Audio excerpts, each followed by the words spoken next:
Hello. I'd just like to warn you that the following program contains a few words of exuberance which may not necessarily be appropriate for young people. And if by chance you are a young person listening and you don't know what exuberance means, in these circumstances, I'm afraid it means some of the words are a little bit on the strong side.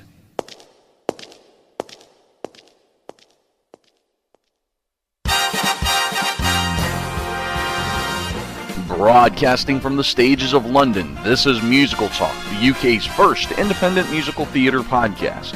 Hello, welcome to our 37th episode of Musical Talk. Sitting across from me is Emma Williams. Hello. Hello. And Mr. Martin Ball. Hello. From your Dr. Dillerman, aren't you?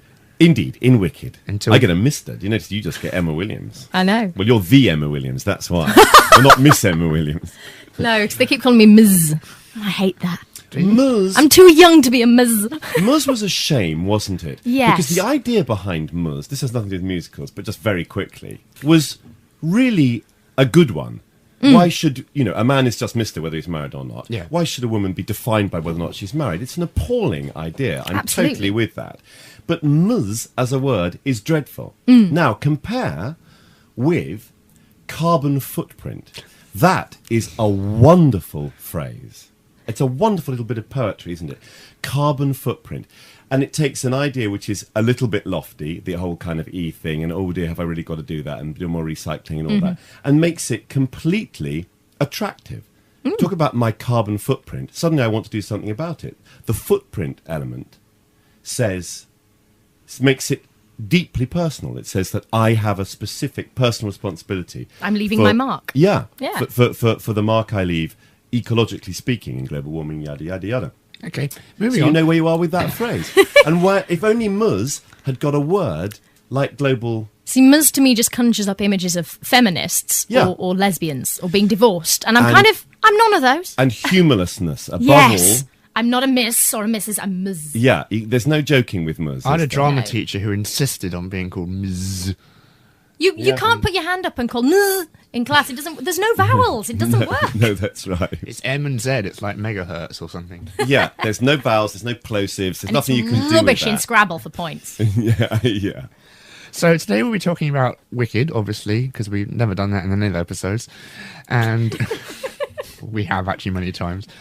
And Martin and I actually saw The Drowsy Chaperone on the same day without knowing it.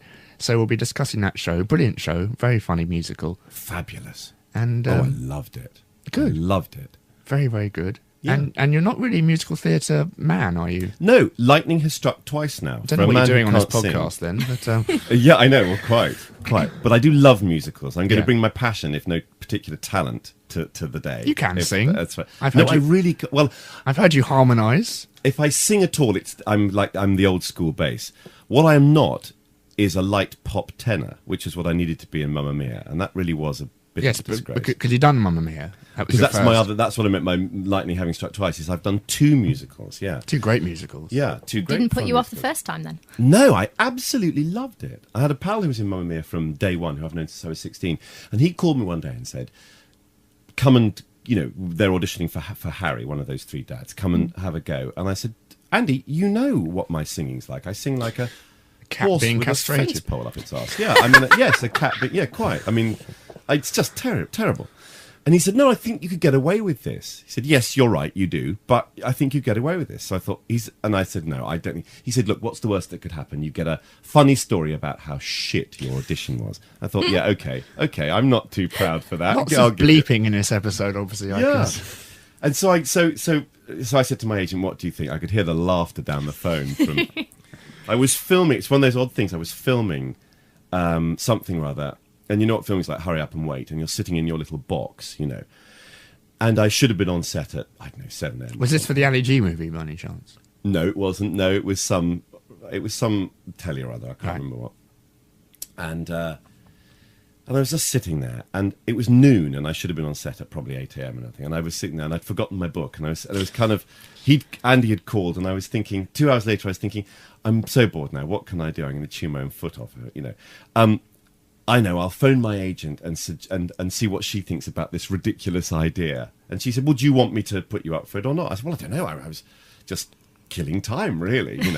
She said, "Well, why don't I just put you up and see what happens. And if I'd been called on set within 2 hours of when I should have been called on set, I'd never have made that call. It You wouldn't be here today. Oh, bless him. Yeah, really, yeah. And I really wouldn't, because I wouldn't have given it another thought. And only because I was bored out of my mind, who can I call now? You know. I And often get called my like that. agent. No one picks up their phone when I call them. I think my agent's just getting sick of me. They don't go, hello, who's this? Emma, yes, what? Yes. Me when I'm bored on lunch breaks.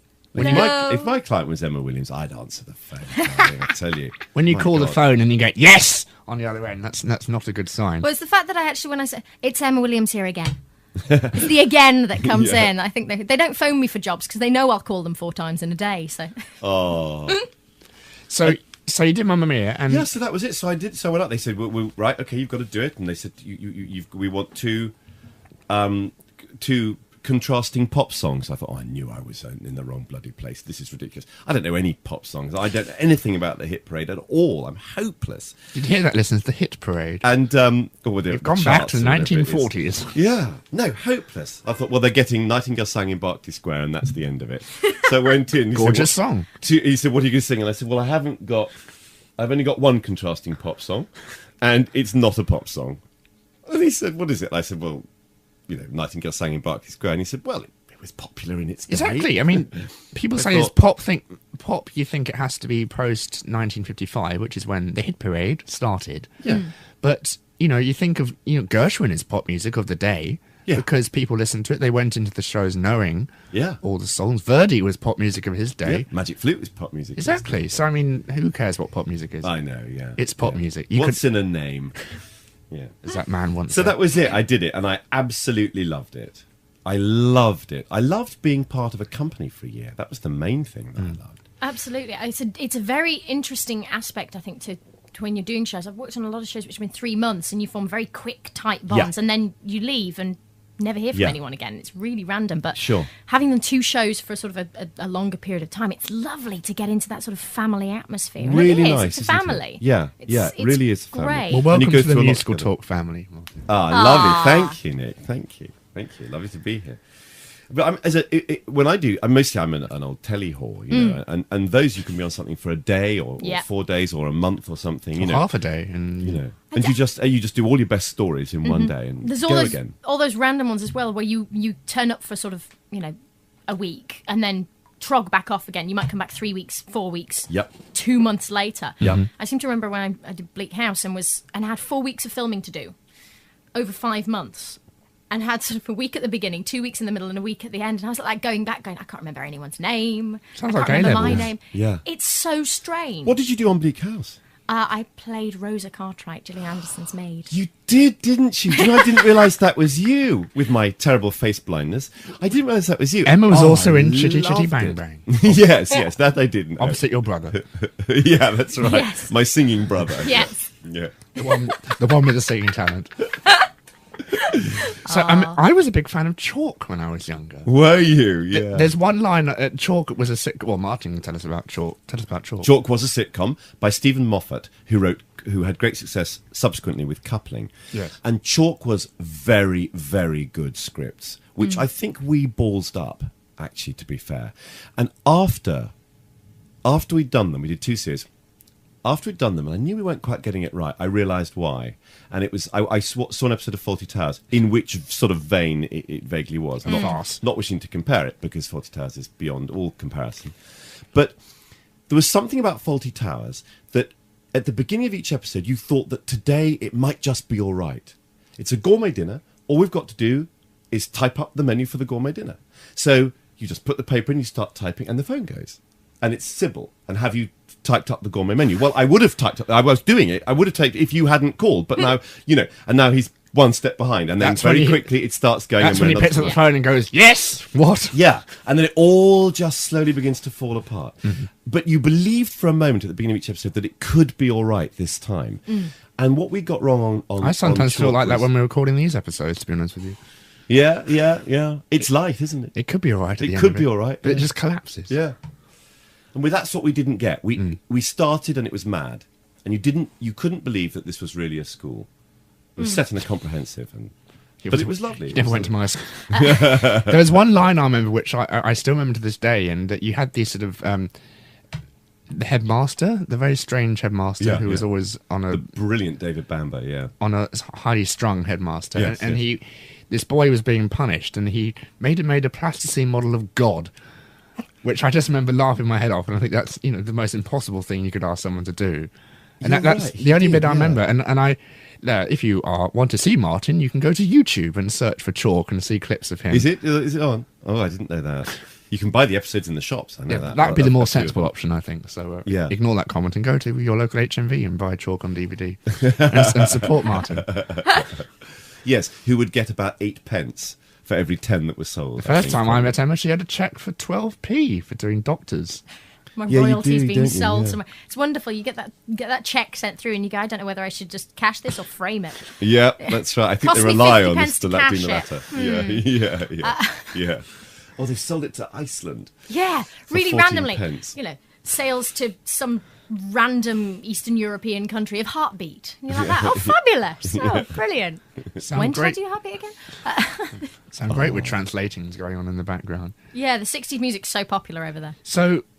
Flashback to summer of last year, 2006, which would be last year. Let's listen to this episode in 2009. Wouldn't it be 3 years ago? But what happened? Wicked started. I mean, yes, if that's what you're referring to. Yes, we're back on Wicked, aren't we? Yes, good. It started with much excitement, and the booking opened, and they broke all box office records in the first hour. Opened on a Sunday morning. Yes, I remember that. £100,000 in 2 hours, was it? Yeah, that's right. It was something like that, within the first hour or something. Which point I thought, whoa, this is something, because I didn't know anything about the show. This is something big. To be honest. Yeah. And I thought, wow, this is obviously going to be something rather special. And everyone kept saying, oh, God, you're going to be working with Idina Menzel. Oh, my God, Idina Menzel. You're working with Idina. And I thought, will you stop saying that? I didn't know who she was. And I'm going to be tongue-tied now when I meet her, because the way this is going, I thought, what can the fuss be about, I mean, it's just a musical. And we sat down on that terrifying Monday morning that you, Emma, know so well. From these shows, which still scares the living crap out of me. Absolutely. I mean, you get a big circle of people with scripts, and nobody really knows each other. You've done the quick hello and a cup of coffee and maybe a croissant in the morning. Yeah, that's it. And then the coffee you can't taste, the croissant you can't taste because you're so terrified. Absolutely. And you're kind of sat in a corner going, oh my God, it's my line next, next. Be good. That's exactly it. It comes closer and closer to your bit, doesn't it? Yeah. And of course, Wicked is there's quite a bit before Idina sings, Idina starts, and then it's The Wizard and I, and she started singing, and I just stopped, and just looked at her, and all that terrible, all those little voices that you've just described so eloquently, and that terror just kind of all just left me. I was just distracted out of them, all those feelings, just by looking at this girl with one foot folded up, on her chair, in this little sort of fetal ball, but just giving it everything. And I thought, good God, I see now what the fuss is. I see why the booking did this. I see why everybody has been fizzing at the arse about Idina Menzel. I get it all. You're just something. That's one way of putting it, yes. She was just wonderful. And of course you have a couple of scenes with her where is your paper wax, Barney? What is this paper?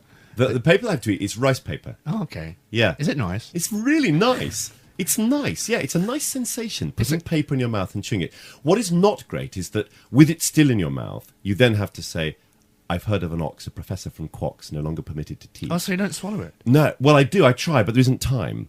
You're into that so quickly that you're saying the lines prior to that, and then the opening lines with a bit of it still in your mouth, and then in the tiny gaps you swallow and then go on. But that's not easy. Trying to get it down before having those particularly difficult little lines that you want to articulate clearly, because they're unfamiliar words. A professor from Quox and all that. Those aren't familiar images, so that needs to be clearly placed. Can you give us your bad? Yeah. You always do this. What is it with you and performing monkeys? Well, there are those or flying monkeys, true. Very nice. Fantastic. I think with Wicked, one of the things that we had this amazing amount of hype over here because of on all the boards, and anyone who'd gone to New York and then come back and started writing on the gossip boards, of which there are quite a lot in this country now. Yeah. And getting this amazing hype, this fantastic recording of the show. Yeah.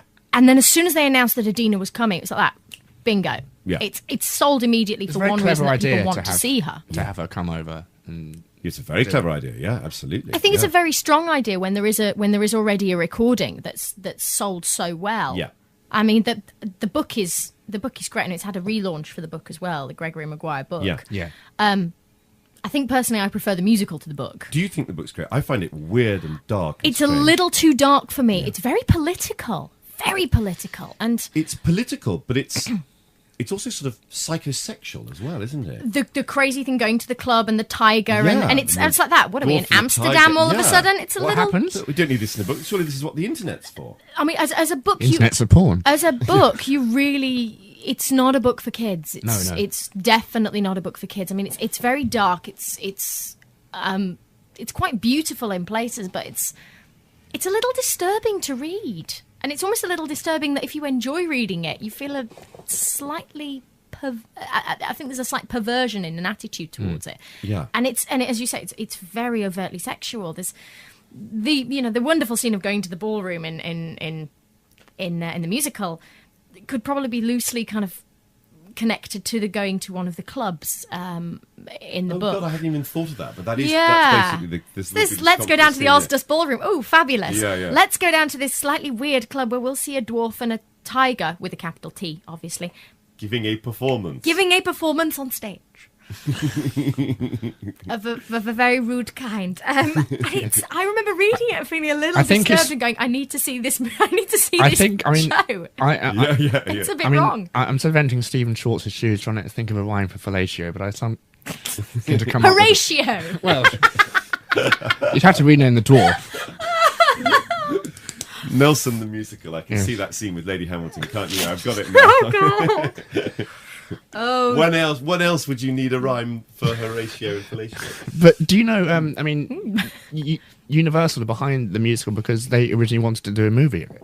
Yeah, that's how it came to Mark Platt. It came as a movie idea. Yeah. Of the novel.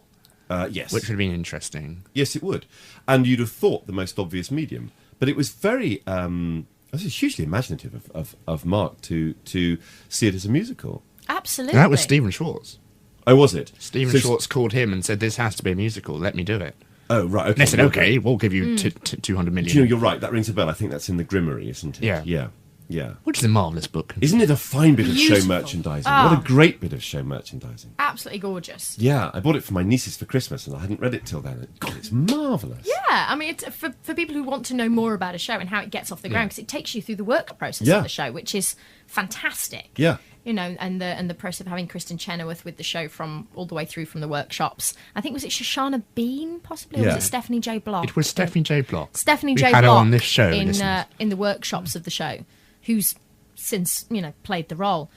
And it's just phenomenal, because I if you've done a workshop and you've seen that process yourself, you know how amazing it is. And to get to be able to release that to, I think, to the general public is wonderful. Yeah.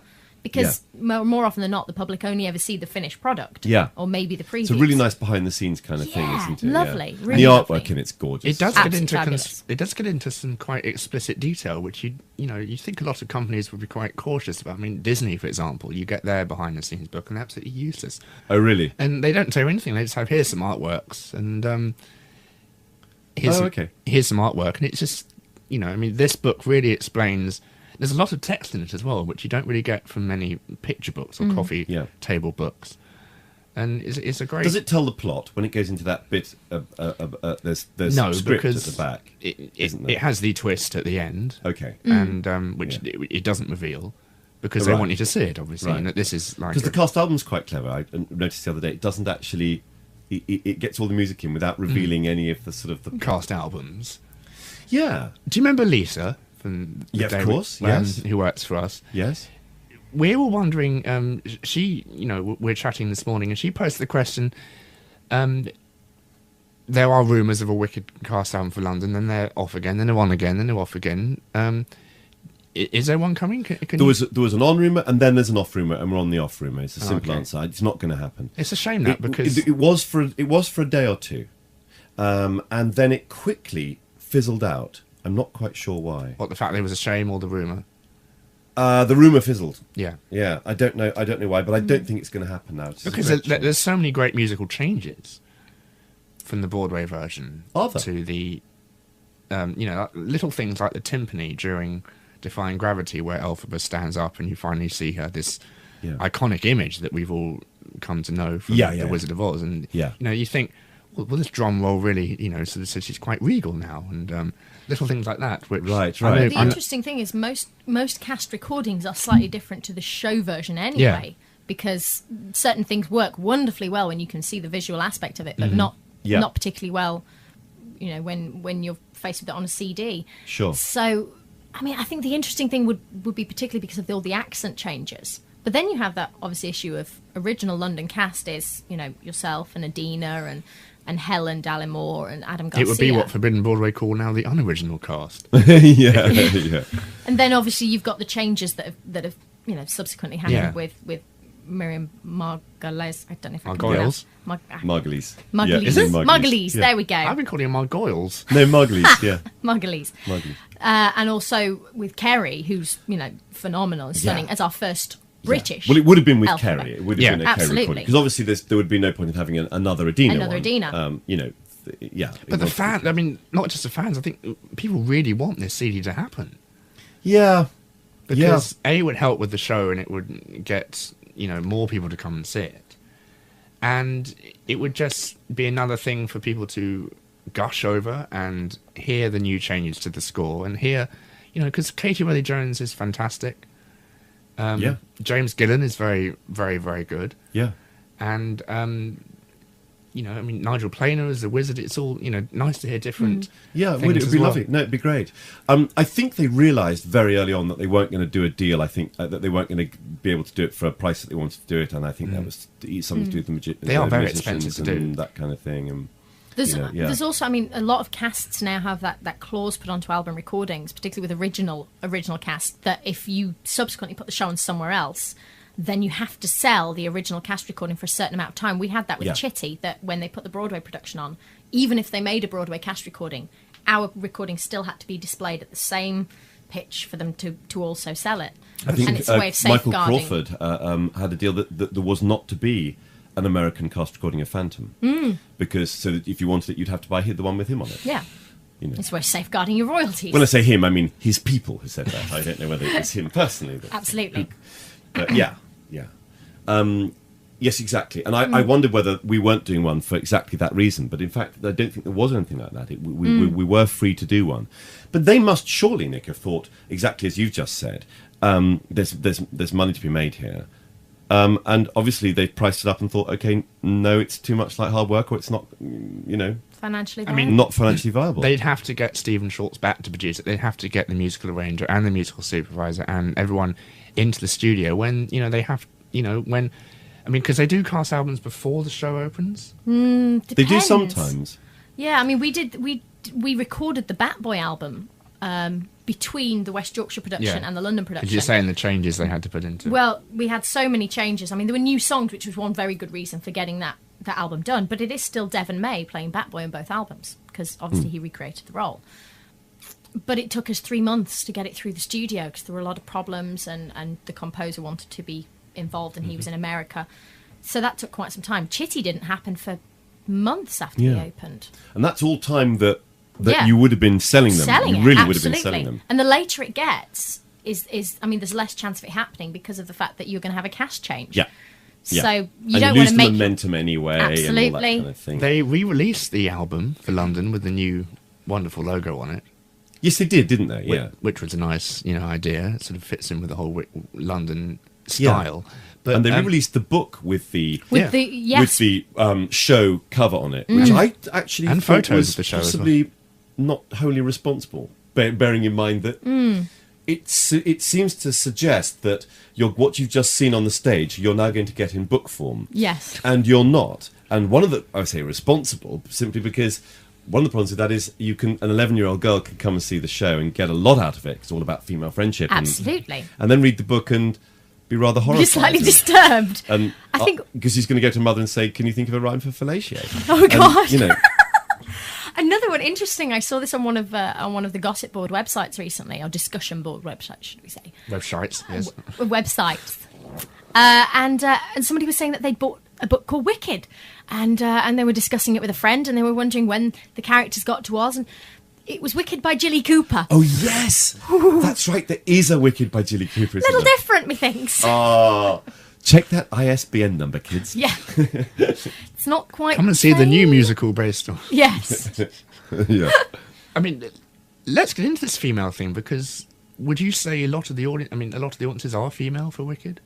No, I think there's a huge mix, and Right. I think it covers several demographics. I think when a show's that successful, it probably has to appeal to more than one.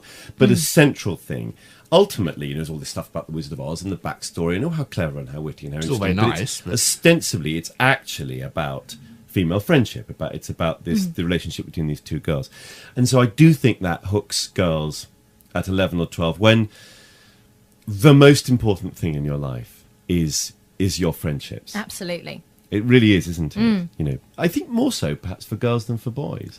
Quite probably, I think girls form stronger bonds at Yeah. that age Yeah. than possibly boys do. I mean, it was definitely embraced by sort of the tween culture, as they Yeah. say, Yeah, in New hugely York. so, yeah. And I think And Legally here as Blonde well. has now done the same. Yeah. Yes. I think it's a slightly different culture there to hear, but it's certainly as a show for portraying very good messages to young females. I think it's great in that respect. Yeah. It's very strong, which is wonderful. It's nice to see strong female roles. Yeah, that's fantastic, isn't it? Absolutely. Yeah. And it's all about those girls. I mean, no one else, the rest of us are just sort of satellites around that, which is fine In and lovely costumes and with fabulous makeup. Quite. But it is really about them, Yeah, totally. absolutely. And then there's the issues of tolerance and all those kind of things that the show brings up, which are great and very important. And that's good for children to see as well, I think. And that's how many of us in some way or another have felt at some point in our lives as the outsider for some reason or another. And it goes on happening, even when you're a big and old and ugly and 42-year-old bloke and you're sort of relatively comfortable in your skin, more so than one was as a teenager or anything else like that. Still, for instance, I live at Arsenal and I don't really follow football, and I still feel a bit kind of price cutters on a Sunday morning. You say, "Oh God, what about the game yesterday?" And I think, "Oh shit, I don't know. I don't follow football." Someone won. Yeah, and I still have to sort of feel I have to make a slight effort and go, well, what was it the cabbie said yesterday? Something about the defence, and Yeah, those key phrases that you just throw into conversation. Yeah, exactly. Yeah, Defence fell down and things. Yeah, so you all feel those. We still have those things of feeling not, quite belonging in. But a lot of musicals do that. That's hardly a new thing. I mean, the Disney musicals, especially Beauty and the Beast, Hunchback of Notre Dame. Good point. Yeah, they do. Phantom of the Opera. It's all the sort of outcast who is then, accepted by society. I hadn't thought that, but you're quite right. I think it is a classic theme. I think that, but it's one that sometimes just needs reiterating in different ways. I mean, and what Wicked does with the modern audience is it's putting something which a lot of the audience, this sort of 18 to 30 crowd, which is what they say the new West End audience is putting it in a university environment. You have references to, we're all friends at uni and things, and that always gets a laugh, and going to the dance, and it's all it's a thing which the audience can associate with, which the Disney films don't necessarily do, because Quasimodo doesn't really go to I think also a bop. Because we're derived from the Wizard of Oz, which everybody knows and everybody loves, and everybody there has preconceived notions about who the Wicked Witch of the West is. I think because of that, you've automatically got a perception that you can challenge from day one by presenting a different image to the one you're used to. Yeah. And I think in that respect, it's incredibly powerful because it really does make you think. Yeah, that's the show's great original thing, isn't it? Because your audience are already going in with an attitude towards a character, whereas Les Mis, if someone hasn't read the book, which very few people have, it's a tome, and other shows like that, you don't have that same perception to challenge. Maybe that's and maybe it twists that's why the whole it's so story round, interesting. of course. Yeah, absolutely. Which is, I saw it for the first time in Chicago, with Anna Gasteyer playing Elphaba, who's a TV celebrity and famous for Saturday Night Live, if you know that TV show. The show, I was so impressed with the way the story was structured around what we already knew, which what Emma was saying, how the Tin Man emerges, which is a very clever scene, and how it was quite scary how what they did to the Scarecrow. What we come to know as a Scarecrow. You had this almost Christ-like image as he was being sent to his crucifixion. That's right, yeah. And the whole thing about we never see Dorothy. We do, but we never see the classic blue and white pinafore. Although she does wear it. Why? Yeah. That's just a waste of money. The scene in which she pours water over Elphaba is done as a straight shadow play with it. Because I asked you, because I sent you an email and I said, is it projections? Because it would make sense for it to be a projection. It's done live. And if the curtain were to fall down, you would want that not to be the end of the world. So she has a proper blue gingham dress on and a wig, and the curtain has fallen down. So, or failed to come on. Yeah. Got stuck somewhere, rather. Always be prepared. Yeah. So, and they were able to just go on and just sort of, do it anyway. What new things are there in the London production compared to the Broadway? Do you know? Crikey. Are the projections new? I don't know. I think they had the projections in the States. Because the first shot, when the curtain rises, you had this almost 3D projection with these green stars flying. Oh no, around. that's new. Yes, no, that's new because in previous productions they'd had a giant black witch's hat, and that had sort of come up and people had emerged from underneath which it. Stephen Schwartz hated because it never worked. Well, they all felt that because it was unreliable, and when it was wrong, it looked truly terrible. When it went wrong, it was total mess. This hat disappears basically into the stage. Yeah, down or up? Down. Goes into the stage, does it? Okay. I'd imagine it going up, but yeah, okay, good. It sucked into the stage in a sort of oh right, okay, air. I don't know, something. Right. It didn't work a lot of the times. It was just this thing that flapped around the stage, and it apparently looked truly terrible. So they said, okay, let's have something else. So that projection is new. That's very nice. The concept of projections isn't new, and now I'm thinking about it because I talked to the projection girls during Tex, and they had been on them all. Right. Yeah. I mean, of course, you have the projections of the house flying and the. Yeah, there are actually quite a lot of projections that aren't obviously projections. For instance, on the green, when we go to the Emerald City in one short day, and they go to see Wizardmania, the show that glorifies the wizard and everything, and there's a green curtain there, and that has a projection onto there's it. Things moving around. Yeah, just to give it extra texture, so it's not just a sort of flat green. So there's quite a lot of that sort of textural projection on top of what would otherwise could be just a bit, a basic slab of colour. Tell us about your costume, because it seems one of the more elaborate ones in the show. My costume is glorious. It's ostensibly a professor's robes, but if you were a normal professor, they would just be black robes with the tabs and a waistcoat, tweed waistcoat. And nothing underneath. And nothing at all underneath, darling, no, just a little perfume. And so that's what they are, except that they're furry. Because he's a goat, so it's a furry, not the internet obsession, a wool waistcoat, goat's wool waistcoat, and a furry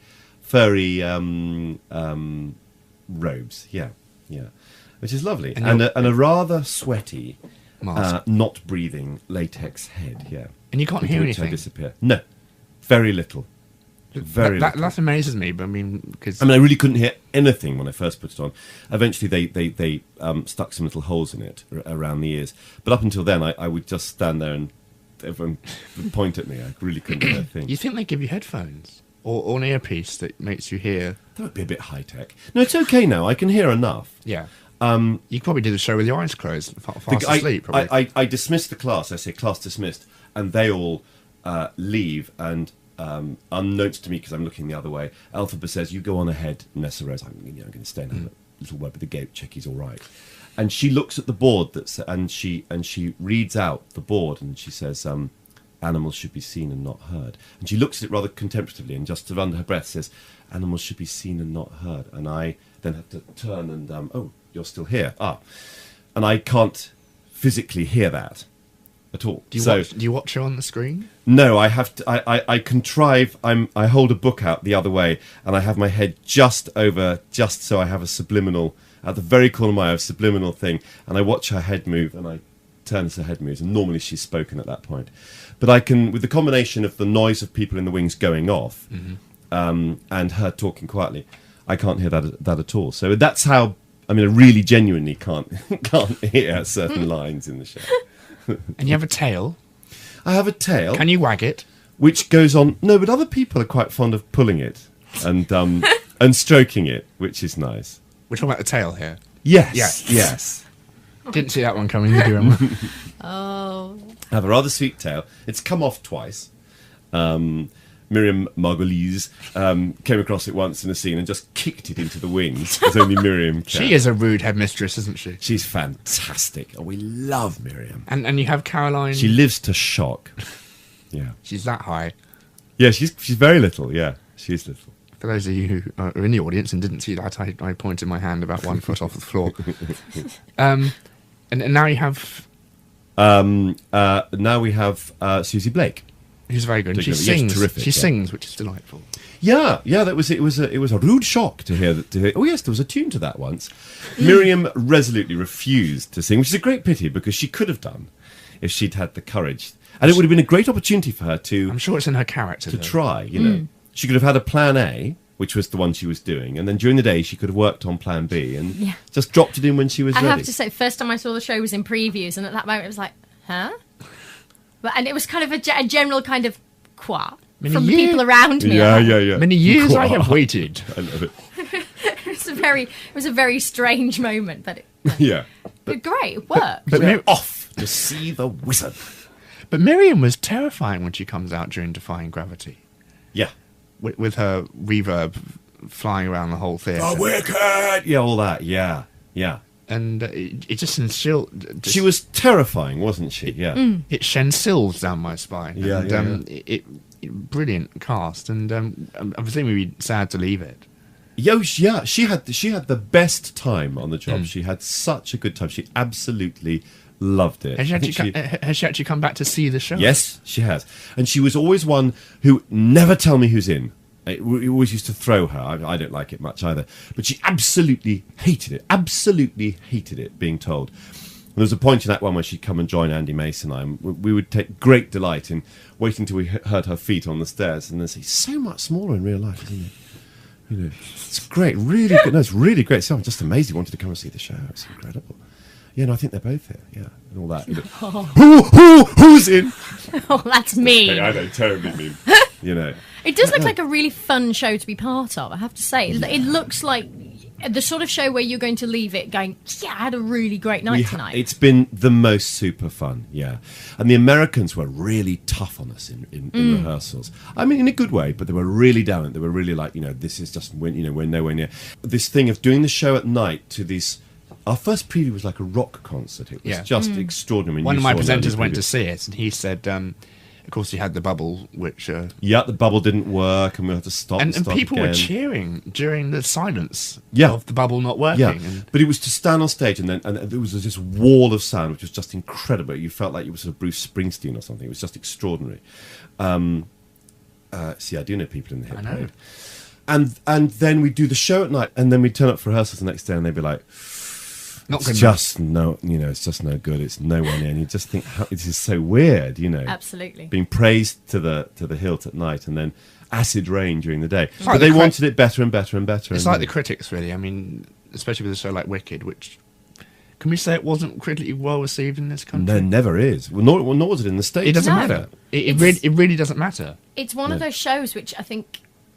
works from audience word of mouth. And it's critic proof. Yeah. Absolutely. Like Les Mis. And now you have the... Well, I mean, Les Mis originally was what? They said it would close within weeks, and look at it now. Terrible. 200 years later, it's still playing. And they got panned from both ends. They got panned by the broadsheets, and then for the opposite reason, they got panned by the tabloids. You know? Absolutely. But the point about that was, just getting back to your point, Emma, was just that that is, you know, friendship is very often formed through shared experience, and that was a very intense shared experience, the Americans and those opening houses, and then the feeling of expectation, and it's that I think that bonded us very early on, and I think so, and that's why it's been so happy. I think that's the wonderful thing. That thing we shared. Yeah, the same thing with Batboy. We had amazing reviews in West Yorkshire, and we were panned when we got to London for the exact same show. Yeah. I mean, literally, there was one song that was different, which was so strange. But as a show, because of that, because of having to fight against that, it really drew the whole cast together. And it's a wonderful feeling to be embracing your show and your company in one go. It's really lovely. I'm always aware that it sounds a bit really gushy and sort of shit, it's frankly. so theatrical and a little bit wanky. Yeah, it is. It's wanky, but to come in every night when you've got to do it and you've got to face the audience and everything, and to just feel, oh, I'm going into work tonight, and and to turn up and have lovely faces and big hugs and everything, it does make a huge difference. I think it's a very hard thing for people to understand if they're in a regular job where you just turn up and you do your thing and you go home. That, I mean, particularly if you're going through a hard time and you have to go in and do a show where you may have to be incredibly happy for the night. And do you know what? Sometimes you just don't feel like it, and it's only if you've got that really good company spirit that you can actually see it through. That's a good point. It's about the way in which it helps you to find performance energy as well. You're right. Yeah, it does take a lot out of you. It's surprising how much it does. You when people say 8 shows a week, and hours-wise, it's not horrific, but it can take so much out of you if you're doing a show which is so physically exhausting, which most shows my are. act 2. I mean, I have come on that blanket, and I have to bleat what I call my baria.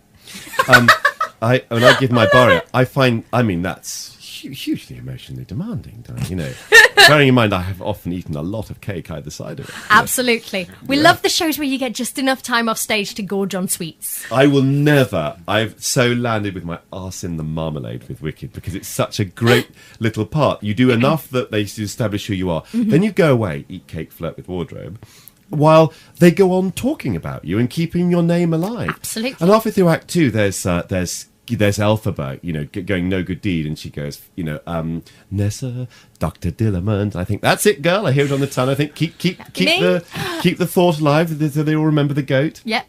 That's fabulous. I don't have to do anything. But you're this sort of critical plot place in the thing. That's the only problem, is you gain a lot of weight throughout it. You do if you're me. Yeah. And when you come on, no one knows who is under this cloth. And when you are finally revealed, you always hear, oh... Oh, I didn't know that nobody knows who it is. I wasn't sure. Each time I say it, I sort of forget that. You forgot. You have, to be fair, forgotten about him at that moment. It's been so long. And he appears. He can't. Well, you're assuming it's a monkey because that's what you're told, and because you're told that. And the monkey's in there. Yeah. And because your character really starts this whole story for Elphaba. Yes, he does. Yes. And it's all you're reverted back to why Elphaba has gone. Why she started this gone nuts. Yeah. Dr. Dillerman is the political catalyst in it, showing the changing of attitudes from animals to animals. Yeah. Can you really emphasize a capital letter? That was Emma saying animals with a capital A, which sounds like this. Animals. And animals with a small a. Animals. Yeah. Very good. Very good. I like the line. More glottal, I thought. I thought so. Animals. It's going to go in my special skills. Can differentiate between capital letter words and normal words. And for those of you who haven't read the Gregory Maguire book, he talks about animals with a capital A and with a small a, and that's the critical difference. I think that's trivia for you, Martin. Do you know why she's called Elphaba? I do. Good. Tell us. I think I said on the show before, but it all goes down to Elfrank Baum. That's right. His initials are Elphaba. Yeah, that's right. So it's a contraction of that. Very clever. Do you know the trivia about our jewelled shoes? Yes. That's quite interesting. Shall I tell that one, or do you want to tell that one? Go ahead. In the film we have ruby slippers. In the original book it's jewelled shoes. We're not allowed to use anything that is invented by MGM for the film, but we are allowed to use things in the original book. So rather than have jewelled shoes in the film, they were going to be jewelled. You mean white jewels? But they spent all this money on colour film stock, which was an incredibly expensive thing to do. So they said, well, don't make them silver, for God's sake. We spend all this money. They've got to be a colour. Make them red or something. So that's why they became ruby slippers. But we're not allowed to have them as ruby. So ours are silver. But yet there is a red light shining on them. If a red light was shone on them and they reflected red, that would be a different issue. Absolutely. And there is a red light shining on them, which is... Yes. That's the word loophole appears to come to mind. Can I ask you two, what's your view on stage door meetings and greetings? I don't know. I mean, I've always kind of embraced that, and I think, I mean, at the end of the day, it is kind of part of the job. You should expect it. But I've had the occasional one where I've been running to get a train or something, and it's been appalling. She's like that, signing very quick. I'm sorry, I can't stop for a 20-minute chat. I'm really sorry. You know, and there are times if you're having a horrible time in your personal life and you really don't feel like it, and that's appalling. But I would always try and embrace it and try and have a quick chat and that. Yeah, 40-minute chats are terrifying. That's for the I podcast. love it. I think it's just great to be in a show that people can be asked to come round. Absolutely. You know, I mean, I'm a straight actor as opposed to a musical theatre actor. You know, really at heart, and you go off to, I don't know, Nottingham, Scarborough, wherever to do a play, and you do it. You've got, there's nothing else that town holds for you because you don't know anybody, and you come out the stage door, there's nobody there, and you trudge off home with your sort of post-show adrenaline or whatever, or you go to and have a beer in the pub or whatever, and nobody ever says anything. And to be in something that people are so excited about, they want to come around and be a part of it, it's absolutely thrilling, and it reminds me every night why we're doing it. Absolutely. I mean, the people that come around are the people that pay your wages, essentially, because they're the people seeing your show and bringing more business into your theatre. So it's nice to actually get a chance to thank them as they kind of thank you. It's a bit kind of like, it's all a bit It did look lovely, but it is a case of being able to go, do you know what, thanks a lot. And yeah, it's really nice, and they bring you lovely presents. I mean, I did this blog in rehearsals, and my cat was in it. I mean, I have cat food now for years. I just hope she lives long enough to eat it all. People bring lovely, sweet things and drawings, all of which go on my dressing room door. I had so many drawings on Chitty from kids I had kids coming left, right, and centre, which was wonderful, really fabulous. Because to get to see a small child of say 6 with a big grin and a picture, and this is you, and I brought it for you. It was like, oh my god! An enormous it's trouble goes into them sometimes. I mean, we're not doing just a little sketch here. I mean, little sequins glued on individually around the edges of the frame. I mean, framed real with gold love. and things. Yeah. I think things like that are almost sometimes nicer than anything anyone could bring. It's lovely when people bring you gifts and things like that, but something that's had so much care and attention put into it is wonderful to see. I agree with you. It's horrid when on the odd occasions when one does have to rush off, which of course inevitably happens, and you just think, oh, don't think I'm being horrible, don't think I'm an arse, but you just do have to go, and you think you haven't got time to do it. It looked pretty nuts when Adina was. I mean, they had security guards outside. Oh, nuts! Crash barriers. Never known anything like it. Yeah, absolutely nuts. We would have 200 people a night standing outside, and they'd be sort of 6-8 deep. You know. It's obviously extraordinary, but what fun! What was her view on it? She had it down because in America it's quite common. I mean, I learnt that a new verb started on Wicked, which is to stage door. Stage door. Stage door. We weren't going to stage door. But then we thought, okay, we'll do it this time. So yes, to stage door. Well, I mean, musical theatre performers in America are very highly regarded, They are. And if you are on Broadway, you are known, you are and famous. You really are the toast of the town. Absolutely. And the whole city knows about what shows on, what's opening, and you're a big star. Here it's you can be a big fish, but it's a tiny pond. Yeah, absolutely, absolutely. And over there, they do it. I mean, they're a much more chatty nation, the Americans, aren't they? They're much more hands-on, in-your-face kind of nation. And particularly New Yorkers, even of Americans. And so they do it. They go around and get stuff signed, and you come out on any show in New York, and the stage door will be popular. On a straight play, they'll do it. They sign their programs quicker than anyone. Well, so they've got that down, and Adina very sensibly used to come out with a pen, because if you wait for someone to find a pen each time, and it's silly anyway, because they're going to ask you. Yeah. But you have that feeling that if you carry a pen with you, it's you feel a bit silly because it's like that. I expect you to want my autograph. It's so weird. Yeah, it's so presumptuous. It seems to me. For someone of Stephen Schwartz's caliber, I mean, he's a guy you would want the autograph of, but because of the position that he holds in the industry as a composer, so many people in the general public won't know what he looks like. Exactly. I mean, let's be honest. Half the general public that go to the stage door have trouble recognising some people off stage once you get rid of the wigs and you get rid of the makeup. Yeah. Like I mean, Adina isn't really green. Yeah. Kerry can walk out untroubled because she's blonde. Absolutely. So, and you've really got it in your head because Helen's blonde and she's dark and green. You don't expect her green, but you do expect it to be dark. Yeah. And Adina was dark. Let's talk about Kerry, because she started, her sort of fandom came from We'll Rock You. Yeah. And now she's just phenomenal. And she's the sweetest, gentlest, most down-to-earth girl. Wouldn't say boo to a goose. She's just lovely. And when there's noise in the wings and there's all that kind of thing, and she's out there holding the whole thing together. She's a real she leader. never gets cross or anything. Other people are complaining about about not quite reasonably complaining about noise in the wings. It's putting them off. Carrie never seems to say a word. And it just gets on with it.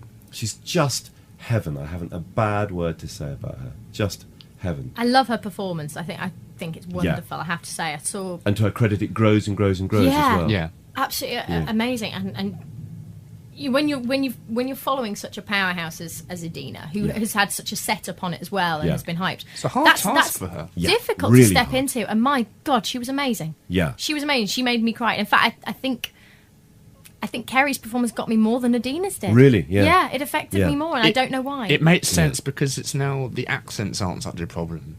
Yeah, that was strange, wasn't it? Because you have this American really who has two sisters that have an English and an American accent. That was all. I found all that a bit weird. I think it also set up the kind of the father element a little bit too early as well, because you kind of went, oh, I wonder. That's interesting. If you don't know the story, because he's Kansas, yeah. You kind of go, I wonder if.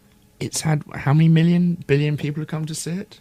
I don't know. We did 2,300 a show, if we're full, which we're not always. But I don't know. What do you think the future holds for Wicked as regards to sustainability?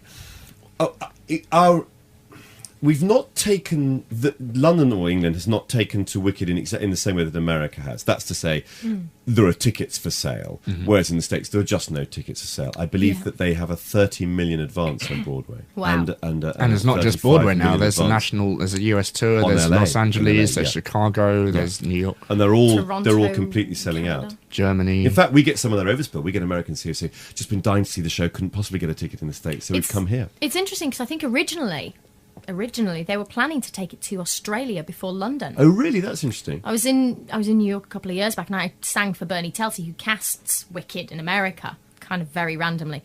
And they were sort of saying, well, if we think about taking it to England, we'll let you know, but we're going to Australia first. Oh, right, okay. So, now they have the London production. I presume Australia will be next on the tour, shall we say. The London production with American audiences is sought after because the quality is so much better, apparently. Bigger effects Do you know what the strange thing is that anybody who works on Broadway will go, oh my God, you're West End. And anyone who works West End will go, oh my God, you're Broadway. It's a the grass is always strange green. thing. Yeah. I think that's possibly part of it. It's such a big deal to be in the West End. So Americans seeing the production here. It happens a bit as well in England between telly and theatre. Yeah. It? People in the theatre really want to do telly. Yeah. And people in telly go, oh my God, the do a theatre. straight play. Yeah. Whenever I do little tellies during the day and you have to get back for Yeah. the evening show, and you think, oh, it's going to be a hassle because they're not going to want to say, going to say they want to leave in time to get back. And you get, but it's extraordinary. You get the producer on the phone saying, oh, Martin, so glad you're doing this thing. We know we have to have you back by the half. We'll have your car ready for you. And you're getting a little bit fizzy. You're a big producer. You're a big telly producer. But you're getting a little bit fizzy because theatre, it's West End theatre, and it's something different.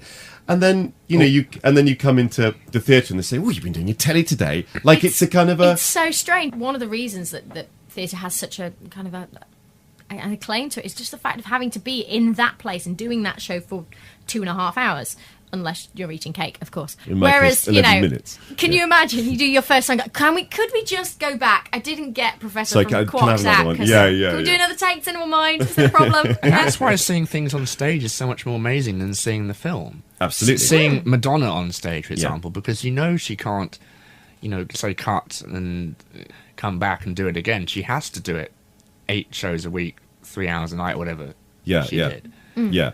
Although, didn't she get into trouble for miming? Which is halfway tough. Yeah. I don't know. Or allegedly. Martin and I, on Friday, saw The Drowsy Chaperone, courtesy of Emma, actually. Well, I got my tickets courtesy of Emma. Have you seen it, Emma? I haven't, no. I was working my day job. Right. Ugh. I hate temp work so much. I was sat there You're answering... not temping, are you? Well, it's only temporary. Honey, I temp are you? and I do bar work. I can't stand Come it. and Emma see me in my Williams. pub. You don't work in a pub. Seriously, I was in a pub last night. I had my hair scraped back. I'm in my black uniform because we have to wear blacks, as they call it. I don't know. I don't get that term. But anyway. So I'm working, I'm pulling the pints. And this person appears. And I'm like, hello. And I'm thinking, I know you. I've auditioned for you. And he's looking at me in that way of going, I know you. Why do I know? And so I'm going, what can I get you, love? Turn into classic barmaid, And he goes, I'll have a half of whatever. And he goes, do I just know you from coming here? And I'm like, I think you've auditioned me. And I realised it's an MD I was speaking to on the phone only the week before. Oh no, who was it? His name is Callum, and it was just hilarious. Callum McLeod. I'm like that. This is really embarrassing. I haven't seen him in 2 years. So I'm like that. God. Complete, so terrible. At least you met in a social environment. Yes, so it's like that. Yes, this is what I do these days. So it's the Good for kind you of the knocking filling down in and doing thing. all those things. You got him a drink, at least. I did. Well, he paid for it, obviously. As men should. You know, just one of those random things. Anyway, where were we? What were we talking about? Well, let's talk about But other... Drowsy, yes, Drowsy, there we go. Thank you very much for the tickets to Drowsy Chaperone. It was, Yeah, it was a wonderful... So you working at Thank the you. theatre? No, just thank you to Alex, who organised those. Thank you, for me. Alex. Thank you, Alex. Did you get yours free, Martin? I did. Good. Hooray! They thought, okay, it's a Friday matinee. No one's going to know about a Friday matinee. No one's looking for a Friday matinee. We haven't sold any seats. Let's paper the house. Let's get people from the business in who can then spread the word around the business about it Absolutely. being Which we're really doing. good, which is a very sensible idea. They're only putting that performance in because they'd missed the Wednesday matinee because they'd open on the Wednesday night. So thinking, well, we'll get our pound of flesh. We'll get our That 8 classic shows thing out at of them. Christmas. Yeah, exactly. You're doing 6 shows in a row because you want to have Christmas Day off for some strange reason. We did 9 on Christmas week. Oh, Last- God. Adina's last 9 shows, and she did them all, bless her. 2 a day. I think we have to talk about her last show in another episode. Oh, 'cause God, yeah. That's something we'll So, have to so cover. they said that, and they said, let's paper that. And then on Wednesday night, they had their opening night. Thursday and Friday, the reviews were so good that they went, sod that, we're not going to do the papering, we don't need to. And they cancelled it all. So lots of people who've been promised free tickets on the Friday matinee then suddenly had them withdrawn. And we had ours withdrawn and then put back in. Jai Frasca, who's in our show in his first cover box, is very good friends with Summer. And she Summer Strallen, who plays... Yeah, Who is fabulous. Summer Strallen, who is fabulous with her legs round her ears. Her song was the best song on the show, I think. I don't want Show to... off. I don't want to Yeah. show off anymore. Yeah, I saw that on the Tonys. Somebody sent me a tape of the Tonys over, and I thought, what a great Yes, number. I've seen the same clip, I think, on YouTube, Yeah. watching just I don't gobsmacked. wanna It show even off. has a magic trick in it, which was very nice. Yeah, after a fashion. Yeah, it does. Yeah. When she changes dresses in about 1 second, which... But don't know. rather like as we were saying about it, being a real blast that Adina came over to open Wicked, it is a real treat to have Bob Martin Yeah. doing it, because Absolutely. he is more associated with this even than Adina is with Wicked, because of He course, wrote it. He wrote it. It's his gig, and anyone listening, go and see it. It's special, and try and see it with no disrespect to anyone who's taking over from him, but Martin. but he is so he's so great. I couldn't From a- tell if he was improvising or if he was... Because I was saying to Emma before you came, if you've seen the film Airplane, Yeah. which I presume you have, Yeah. every little detail in that film is scripted and planned and Yeah, rehearsed. but you can see that. But you think it's improvised. But it's so perfectly placed But- that it has to have been. But as regards the Drowsy Chaperone, I didn't know if he was improvising or his timings were extended. He's not. I don't think No. he's improvising. I He's think less- that's the great thing about someone who's so comfortable with That's why material, it's but it such also a- happens with material that you've written, Yeah. which you know Yeah. the voice you're intending it in. Yeah. I had a friend who saw the show a couple of weeks back on Broadway, obviously, which doesn't have Bob Martin in, and he said it feels like it's lost something ever so slightly, which is why I would sort of say embrace it now, go now in these first 3 months. Yeah, while that's he's, exactly. Yeah, while he's yeah. there, you know. It's, He got a standing ovation, of course. He was always going to from us. Yeah. Yeah, because it was a sort of it was a theatre crowd. You have to remember, listeners, we saw sort of different audience. I mean, we had We lots did, of friends we did. in the cast. It was a bit like a sort of midnight matinee vibe, Yeah. wasn't it? Yeah. Really. yeah, when you've You got know. when you've got a house full of performers, it's It's an oxymoron, isn't it? it just gives a different vibe to the whole thing, which is wonderful. Yeah, it's very it was exciting. the most super Yeah. show to have seen, really, wasn't Yeah. it? But I don't think he's improvising. I don't think he's improvising because, as Em so rightly says, it's just in his bones. It's because Yeah. every cell of it is it's right. But then I thought if he was writing it, he could be improvising because he has the freedom to go where he wants. He could be. He could improvise, and he knows where he'd have to get get back to the story. yeah, of But course. the I fact think that that's the sort of thing you'd see more on last matinees, midnight matinees. Yeah. If somebody's particular is in the audience, that Yeah. But the special fact- events. I saw it in. I saw a naughty illegal DVD of him doing it in the States. Yeah. and it was pretty well spot on what we saw last Friday. I think the nice thing with Drowsy is because of the way it's done, with kind of the man in the chair and then everything coming into his apartment, very simple, is the fact that it will hopefully be the sort of show that can go onto the the variety programs, things like Royal Variety Show maybe later this year, which occasionally I'm have sure it will, musicals, because it needs the children promotion, are needing probably. that. Will hopefully go very nicely and transfer very nicely into that because of that setup, which is great because it means it gives more people a chance to get a taste. I mean, the title doesn't give you much away, let's be honest. No, they obviously know that, don't they? Have you seen the advertising Yes. for it? So, yeah. This is a word of mouth show. Your mouth has been chosen. It says outside the theatre. And some shows sell on their title. This isn't one of them. One half of me was really enjoying it, and the other half of me was thinking, this is another parody of a musical, which next day I read in the newspaper and said, do we need another parody of a musical? We've had The Producers, we've had Spamalot, we've had Little Shop of Horrors, and all these joke, not so serious musicals, which now they're just parodying the medium. But are we just getting back to a time when we need fun musicals again? And the shtick is so smart, so clean that you think you're on Broadway. That's why you go to States, because they do that stuff so well. Yeah. Really, really tight. And this is absolutely as tight. I was so proud of that English company. Because, absolutely. They're so damn good. I saw it with an American, and she couldn't tell if the cast were American or English. Accents are brilliant, yeah. And the timing, the slickness of it is phenomenal. Phenomenal. I did think that set piece would fall down. I don't know if you saw it wobble. The bed where the bed came out, it looked a bit loose to me. I thought. Yeah, there was a wobble, wasn't there? Yeah, there was a wobble. The wrong kind of wobble. Yeah. As you say with the papers, do we need another parody of music? Yeah.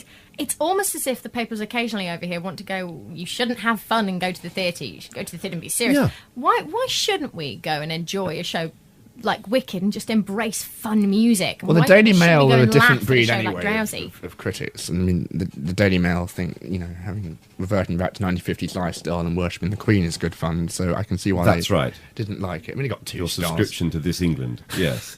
But, yes. It is the worst of all the papers. I isn't know, it? apart from the Sun. The Sun has a sort of integrity about it. We will sell our newspaper by getting pictures of people Naked.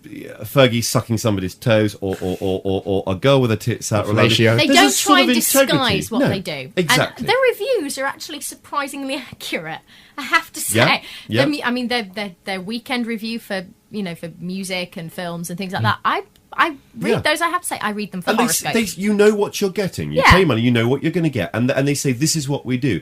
The broadsheets say we don't do that. We rise above that. We'd like to give something else. We want to give balanced news in a different way. The Daily Mail is that kind of halfway between the two. that I want to be thought of as one of those, but I'm using the value system of the others, actually. I mean, they do occasionally certain bits and pieces from the Daily Mail. There's certain reporters who work for them who are great. I mean, Baz Bamigboy is very on top of a lot of his theatre stuff. He has some very strong opinions at times, but he is very on top of what's going on. But he's only there on a Friday, so Quite. Quentin Letts as well. Go does in, flick through critics Yes. for the Daily Mail. There was an interesting thing about reading the critics of Wicked, which was that a lot of the broadsheets said, and blah blah, and the songs are completely unmemorable. There's only one number that is memorable, Popular. which is such and such, and they all took a different song.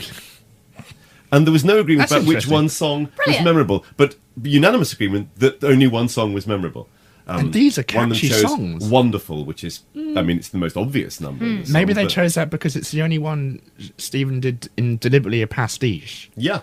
It was a style that, the critic, this is a ragtime song, so I'm able to, say it's a good song because that's... It made me wonder whether you don't have a responsibility, perhaps, as a critic. I don't know whether I believe this, but I'm sort of asked to put it to the group.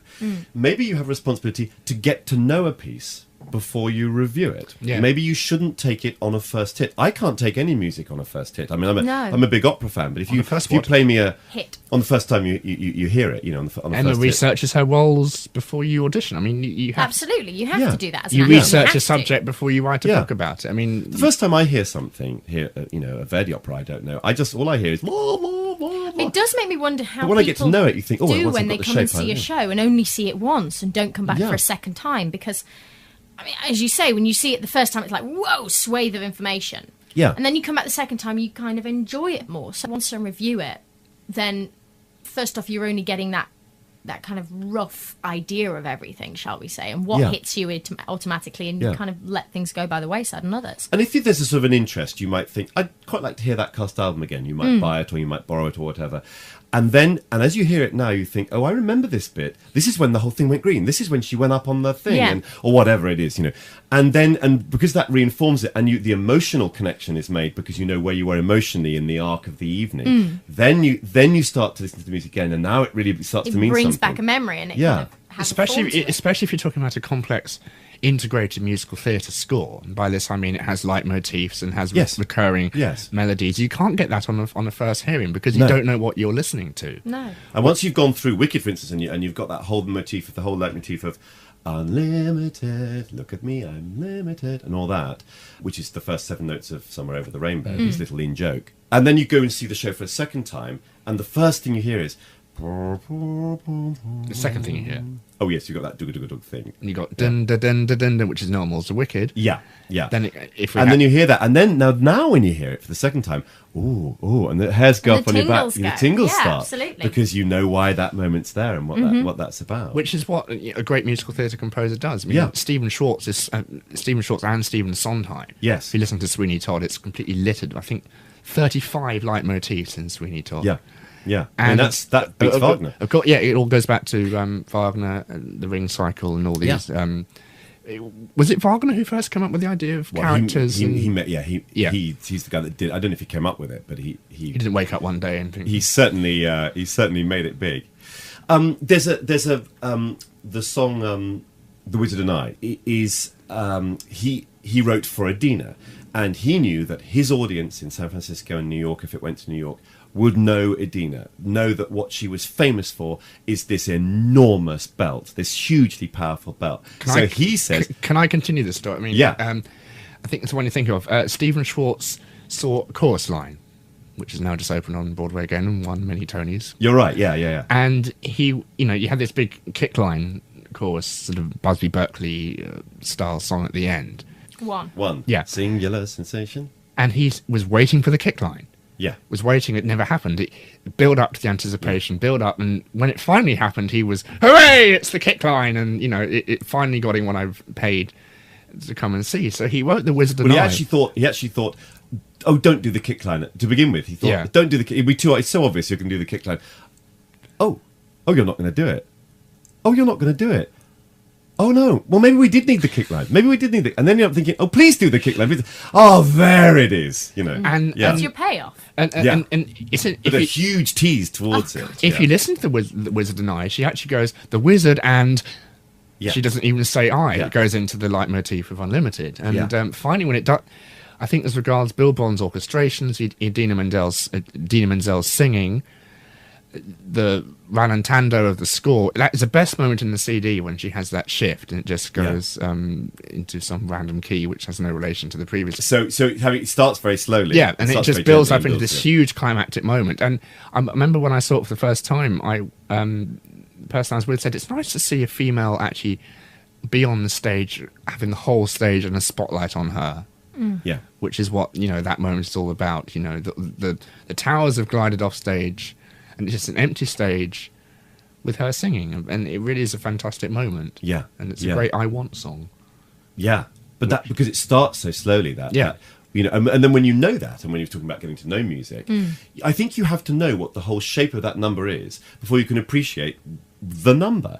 So when you know that it's going to be this huge belt, that you've got Adina there to do this, and then all you're getting is "When I Meet the Wizard," and it's right on the edge of the breath, and it's just a tiny, tiny sound. It's like, oh, it's the beginning of a journey, and when you know what it's going to be, you feel that it's like the beginning of the roller coaster, going up the hill before it gets to the top, and then takes you on the big ride. Buddy, the Buddy Holly musical, for example, you go for the last 10 minutes because the concert at the end. Yeah, it's absolutely fantastic. Or Great Balls of Fire, the Jody Lewis story. You go for the concert at the end.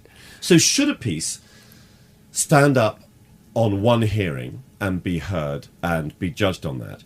Or should a critic have an idea of what they're going to have heard it, have an idea before they then see it in action? But if they do that, then they're taking a position that most people in an audience won't take, because most audience members will come once. It's only people like your fans and the people who are very involved in the show that come a few more times. It's so expensive. I just think that the difficulty is that overall theatre is so expensive that it's off-putting to go and spend the same amount of money on the show again when you might go and see something new.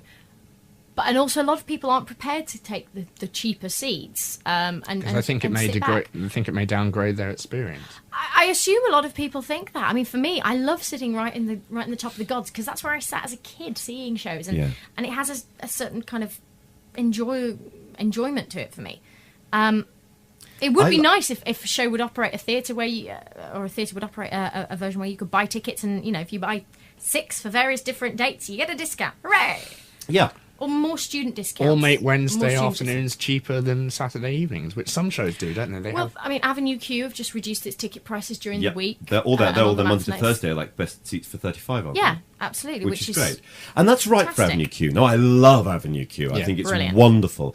But I wouldn't want to pay. I would feel that I had not had £60 worth of show, in terms of the fact you've just got that one set. There's only 5 actors. What am I paying for here? Absolutely. There's no. Would you say it's the same? Going back to Drowsy Chaperone, would you feel happy paying £60 to see that? Because that's what they're charging. It's one set again, isn't it? No interval. That psychological thing of it not having 2 halves, shorter show. I have to say, when seeing Lord of the Rings, I mean, I didn't pay a fortune for my ticket, but you could have. I could have done, and I would have felt like I got my money's worth, because you get that. You sit there, and the whole theatre has embraced this design, and that's wonderful. And you get just like Wicked has. Sure. And you get 2 intervals. And you get an interval and a 5 minute to be scared by an orc. Oh, do you? Okay. Jesus, don't do that. As your coat goes over the person behind you. Thank you for the warning. And the popcorn goes down the row in front, and you sit there and go, shoot, sorry. I tell you what I do think. I think Lloyd Webber is worth £1 billion. Now, £1,000 million. Cameron is worth a similar amount of money. Is it not time for them to say, okay, let's do a show that we don't... Now, that says there's a lot of money to be made in musical theatre. Yeah, and musical theatre wages are getting less. Out of that 60 quid, an awful lot of it goes into Lloyd Webber's swimming pool chemicals fund, or whatever he has to spend his money on, his pre-Raphaelites and his wine. Am I sounding bitter? No, but... Only entirely, but never mind. Yeah, only entirely. No, but I'm bitter not because I want his... millions. That's not what I'm cross about. I'm cross about the fact that people have to save so much money. People who can't afford to come to theatre save so much money to come and see a show. So much of the profit of which goes straight back to. Well, this is it. People assume that the actors in musical theatre are very, very well paid, and we're not. Some shows are, some stars are, but leads are well paid, and they're at the top of their tree. But ensemble are paid so badly that most of them have to have a second job. Yeah, and Adina was very highly paid for her. Adina was. Nobody knows how much Adina was paid. Not even the English company manager knows. Not even Adina knows how much she was paid. She had her own deal with America. Yeah. We can only guess. But it's a record, apparently. And it's a record for a woman. Oh, okay. Yeah. Which this is another strange thing. Why a man should have earned. Can we throw a figure out as to how much we think, or we can have a go? I don't know. What do you think? I don't know how much actors get paid. I'm not. Well, looking at, Grease in its heyday, what people like Shane Ritchie, I think, were on close to between 15 and 25,000 a week. Yeah. Which is a hell of a figure. You can justify a star's wage. You can attempt to justify a star's wage by some simple mathematics. If you have a 2,000 seat theatre, and someone is putting those bums on seats, and they're all paying an average of £45 per seat. Somebody do the figures for me. 2,045 and 90, 90,000. 90,000. Let's just call it 100,000 just because it's easier per show. £800,000 a week. If they are bringing in, if a star is filling a theatre, on those seats, which she was, which some stars are, 90% were doing that. She was. Certainly, rightly or wrongly, and this is another conversation because it's about reality TV, Connie Fisher is putting a huge shitload of seats in the Palladium because people wouldn't be going to see The Sound of Music again, where someone's going to see that, and they're being responsible for around about 0.8 of a million's worth of tickets, of ticket gross per week, then 800,000 to pay them 20 grand a week for that, 25 grand a week. Okay, it's starting to make some sense. So that's possible. The ensemble are not, and they're being paid around about £21,000 a year. Now, that is not... There aren't that many people who can do what they do, not the triple threats. No. I mean, they're fiercely talented. They are the people who are going to be the leading ladies of the next generation. The people who work their backsides off in rehearsals all the time. In Wicked, they don't get back to the dressing rooms in the interval. The interval comes, they catch their breath, they get their costumes off, the 2 layers of costumes that they're wearing, because they're all underdressed, because the quick changes are so fast. They have a quick breather, not long enough to go back up 7 flights of stairs to the dressing room or boil a kettle, and then a swig of water and a biscuit, and then they have to start underdressing and changing the wigs for Act 2. I was just going to recommend, I think we should do an episode crowning the ensemble member, because swings do such because they work the hardest out of, they do, and they have not to dance, they're not given the love, and they're not given the wage. I mean, Equity have sort of said that the West End wages at the moment, the kind of the equity minimum for ensemble is appalling compared to Broadway. It's disgusting, because the cost of living in London is very expensive. It's nearly double on Broadway. Yeah. Bearing in mind that of, say, your average wage, that, say, 450 quid, let's say, that they might get per week. It isn't that. The minimum isn't that. No, the minimum. What's the minimum now? I should know. I'm the equity deaf and I'm embarrassed I don't know. Hang on. 303 is equity minimum per week. But I think it's 430 is rehearsal wage if you're earning more than 430 per week after you've opened the show. But bearing in mind, from that money, obviously, like everyone else, we pay taxes and we pay national insurance, but also you pay between 10 and 15% to your agent. The Americans have less tax as well. Yeah. 20 years ago, ticket prices were, 20 quid, 18 quid top price. I remember my day, they were £35 for best seats in the house. When I was an ASM on chess, before the old king died, our top price ticket was £17.50. So ticket prices have almost tripled. Yeah, and wages... Or over tripled. Have stayed the same. Apparently. I was chatting Managements... So where's the difference? Where is the difference? Where it tripled? Exactly. Where's the money going? The answer is £1,000 million to Lord Webber, £1,000 million to Cameron. It's not fair on the paying customer, and it's not fair on the ensemble. Thank you very much, Martin. So there we are. That's me off my soapbox. Sorry, put my equity depth hat on. Let's do the episode now. Sorry. That's all right. I think people should know, though, that it's not going to the people that work the hardest. Yeah, so if you want to, instead of bringing pictures, send money, it would be... I'm joking, I'm so joking. Or teddy bears. Send me things I can sell. No, I'm so joking. You can sell teddy bears. I'm sure they're collectors. Aww. We got given by our management a Wicked backpack for when we opened, and a Wicked wash bag at Christmas. Miriam Margulies was so appalled by this that she put hers on eBay and made £70 and £50 on them respectively. Really? I think you should all go to www.musicaltalk.co.uk and buy the Musical Talk merchandise. Yeah, what do we got? We have T-shirts, we have teddy bears, we have thongs, we have underwear, we have... Thongs? Yes. Musical Talk thong. I love it. Has it got one of those buttons on it when you press it and it plays a famous hit? Sadly not. Oh, I think that's a must for Christmas. We have a tote bag, which is very nice, with the Musical logo on it. We have... Emma and I are going to model the thong, aren't we? Yes, we'll have a big photo shoot. It'll be lovely. There isn't a his thong, I'm afraid. But is there not? There's some male boxer shorts. Oh, how very sexist and discriminatory of you. What made you go for thongs over, say, a mug? You can get a mug as well. Or a badge. You can get a badge as well. You can get calendars. You can get posters. You can have a wall clock with the Musical Talk logo on it. I think, seeing as you now have over 12 presenters, I think we have to have a Musical Talk calendar. Yes. With us. We'll order one then. There we go. Do you know, with a different presenter every month? It could be thinking. Fabulous. Mr. 2008, October. here we come. And then you can have the special Emma Williams thong Musical Talk calendar with 12 pictures. Emma in her thong Yes. on her birth month, which is Ms. May.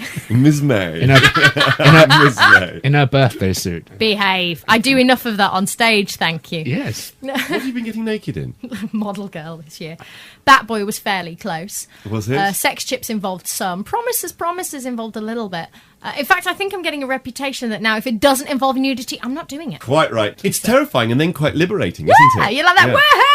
Yeah, it's kind of, once you've got over it, the shock's it's their problem after that. I have to say, though, I didn't think I'd get my clothes off for quite so little money as model girl. Oh. We now have a new US Musical Talk talk line number. It is 206 202 3848. That's 206 202 3848. So if you have any questions or comments, do give us a call.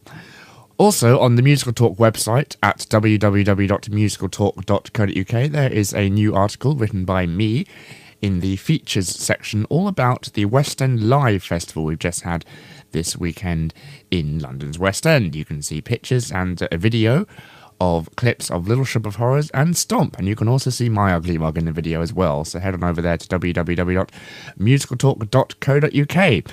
We're now going to head over into a small 10-minute interview, a sort of preview interview with the cabaret star Adele Anderson, who is starring now in the Landor's production of The Best Little Whorehouse in Texas.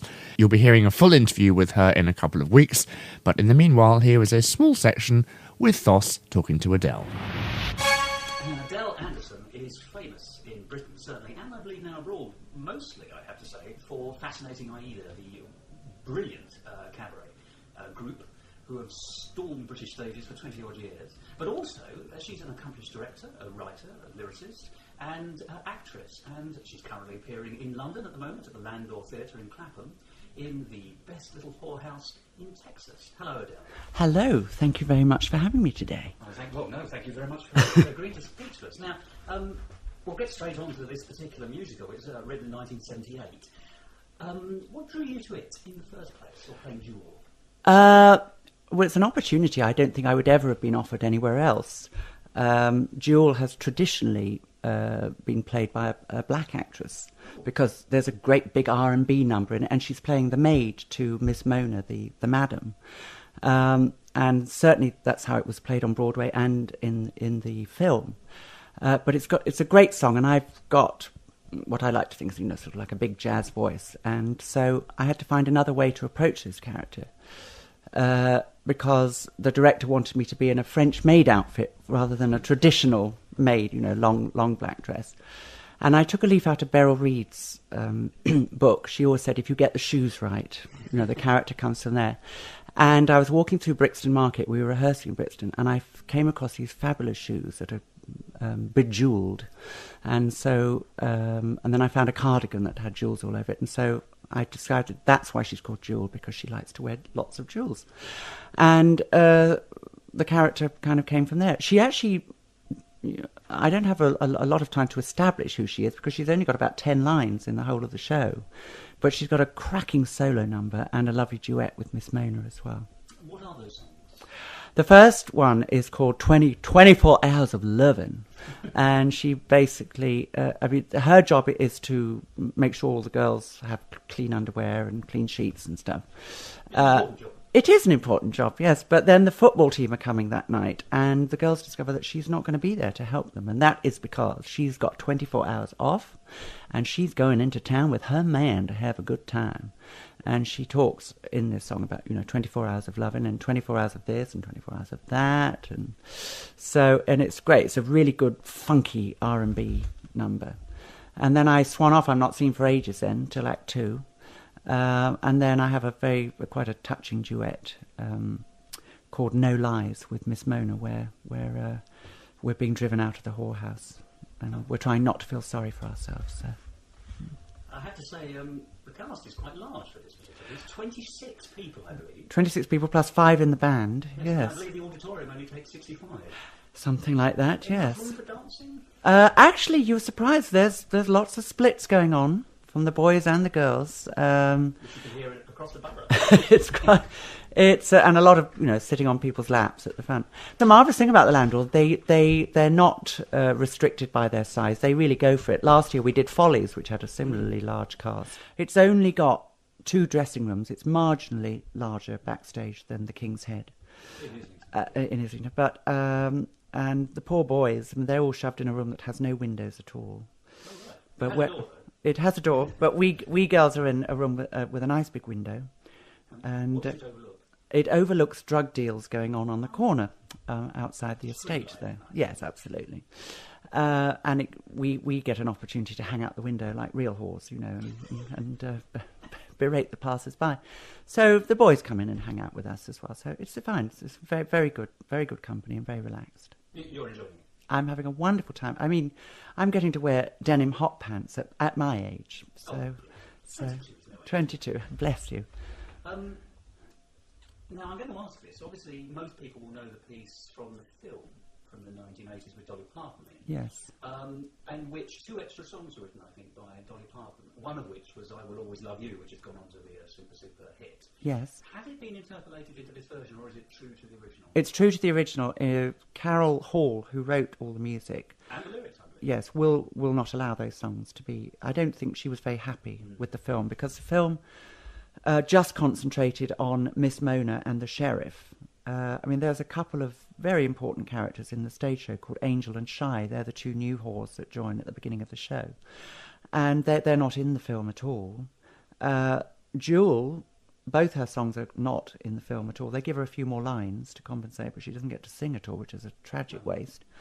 And so it's all about Dolly and Bert in the bedroom, really. The other song that they do is "Sneaking Around with You."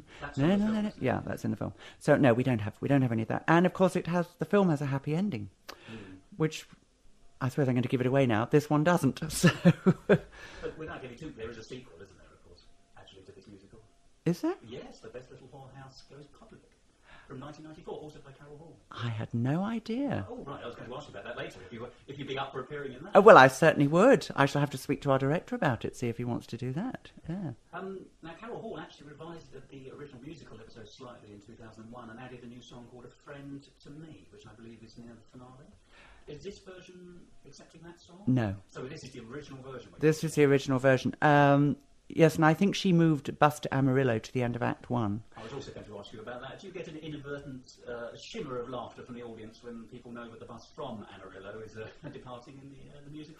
No, so far, because Susie Chard, who's playing the part, she's so emotionally upset at that point that nobody would dare laugh. I mean, she's really carried them to that moment. It's a long journey she has to make in the show, and she does a marvellous job of it. The reviews have been really very good for this, and for you, if I may say, Adele, because I can find online this statement. Adele Anderson steals all 3 of her scenes in the cameo part of Jewel, the Maid. And, there's some very... people have been saying some... I mean, it's been getting good reviews all round, but I have to say your name has been mentioned in dispatches. Well, that's very sweet of them, but you know what? I think that's... Being a cabaret performer, you learn how to come on stage, and actually you've just got to get the audience to know. Because, as I was saying, with my character doesn't really have any lines to establish herself with, so it's just got to be there in the costume and the presence. And I think I like those kind of parts. I mean, last year, also at the Landau, I did Follies, and I did I'm Still Here. Well, that's all she does, really, and she doesn't really feature in the story apart from that. I know, managed to get some good reviews for that. I was also in Mark Bunyan's Achilles in Heels. Really only had a big number in that, which I was able to. And then I did Into the Woods last year, playing the stepmother. I actually managed to get a review in the Telegraph, and she really does a cough and a spit in that. So yes, I'm perfecting the art of just being able to come on and steal all the notices and then bugger off again. I have to say that's a pretty good start. So that's The Best Little Whorehouse accepts us. That's on at the Landau Theatre. That's Clapham. Clapham North is the nearest tube. It's directed by Paul Tate. Yes. He was in Follies last year with you. He's done various bits and pieces with the Landau. Yes, he seems to have a vast store of costumes dating back through the ages, because it's set in the 70s. And just like that, he brought out 70s shirts, 70s ties, 70s trousers, and clothed all the boys. And luckily the girls had to go to Ann Summers to get their underwear, so at least that's all clean and new. But yes, he seems to have everything at his disposal, and he's put on a very good production for not very much money. But I'm glad to say that somebody came last night and they said they'd been to see Lord of the Rings the night before, and they actually much preferred our production, because you put up a curtain and you're in a diner, you put up a board, you're in the sheriff's office, and that's all you need, really. Theatre should be about your imagination. And tickets are going fast, I believe. They are, and we have actually turned some people away, but it is always worth turning up, because sometimes people book tickets and then people don't turn up, and then it's too late to contact other people. So if you happen to be there on the premises, you might well get in. And that closes on Saturday the 30th of June. On Saturday the 30th of June. We will be talking to you again in one of our future shows in the next few weeks, I hope, about your wider, really quite impressive career, if I may say, in musicals, directing, and all manner of bits and pieces. So, if that's all right with you, Adele. Of course, thank you very much. I look forward to it. Thank you very much. Martin will be here in a couple of weeks' time. Will I? How lovely. Good. That's great. Yeah, Apparently. There you go. There, how about that? Leave you in suspense for that. A wonderful episode. Thank you very much. I really enjoyed it. Thank you very much, Martin. Lovely. Thank you for having me. And thank you very much. Thank you very much, Emma, again. Thank you again. You're not- They bring new people in. They just forget all about you. So we'll see you next week. Thank you very much. And take care. Bye-bye. This has been a production of Musical Talk. Copyright 2007. I mean, I have to come on that blanket and I have to bleat what I call my baria.